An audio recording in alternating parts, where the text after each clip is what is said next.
Junior ডাক্তারদের আন্দোলন নিয়ে মমতা ব্যানার্জি জেলবার হয়ে গেছেন। হসপিটাল চলছে না, প্রশাসন আস্তে আস্তে ভেঙে পড়ছে, সারা সময় ডাক্তারদের সঙ্গে আছেন, আমরাও আছি। তাই তিনি চিফ সেক্রেটারি দিয়ে তাদের ডেকে পাঠিয়েছেন কথা বলার জন্য। কথা বলতে আপত্তি নেই, কথা বলা হোক এবং তারা ডিউটিও জয়েন করবেন, কিন্তু তারা কিছু কন্ডিশন দিয়েছে। তার মধ্যে তারা কতজন যাবেন, কতক্ষণ কথা হবে, এবং মাননীয় মুখ্যমন্ত্রীকে ওখানে থাকতে হবে এই কথাও বলেছেন। এবং তাদের সঙ্গে যে কথা হবে সেটা লাইভ টেলিকাস্ট করার জন্য ওনারা দাবি করেন। এর মধ্যে আমরা কোনো অসঙ্গতি দেখছি না, কিন্তু মমতা ব্যানার্জি সব রাজি, লাইভ টেলিকাস্ট চলবে না, কারণ তাদের সঙ্গে কি কথাবার্তা হবে সাধারণ মানুষের জানার অধিকার আছে। নাহলে এটা নিয়ে ভুল বোঝাবুঝি হবে, রং মেসেজ যাবে। তারা ঠিকই বলেছে, মমতা ব্যানার্জি ভয় পাচ্ছে না কারণ লাইভকে। বিধানসভায় যখন চর্চা হয়, যেদিন উনি ভাষণ দেবেন সেদিন লাইভ হয় আমাদের টিভিতে, আর কোনো চর্চা, কোনো আলোচনা, ডিবেট ওখানে লাইভ হয় না।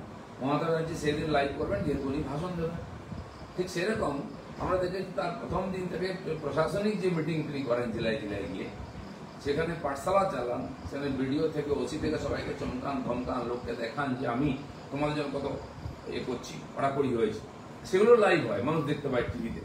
তাই ডাক্তারবাবুরা যারা এতদিন আন্দোলন করছেন তারা ফার্স্ট ক্লাস সিটিজেন, তারা ডাক্তারি পাস করা সম্মানীয় নাগরিক, নিষ্ঠার সঙ্গে কাজ করছেন।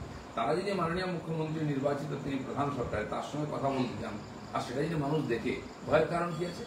আমার মনে হয় ভয় এটাই যে তাদের কিছু এমন প্রশ্ন হবে যেটা উনি উত্তর দিতে পারবেন না। উনি যেগুলো লুকাবার চেষ্টা করছেন, যাদেরকে বাঁচাবার চেষ্টা করছেন, সেই প্রশ্নের সম্মুখীন হতে উনি অস্বস্তি বোধ করছেন। তাই তিনি ডাক্তারদের সামনে যেতে চাইছেন না, তিনি লাইভ চাইছেন না। আজ হোক কাল হোক আপনাকে আসতে হবে এবং পাবলিকের জবাব দিতে হবে।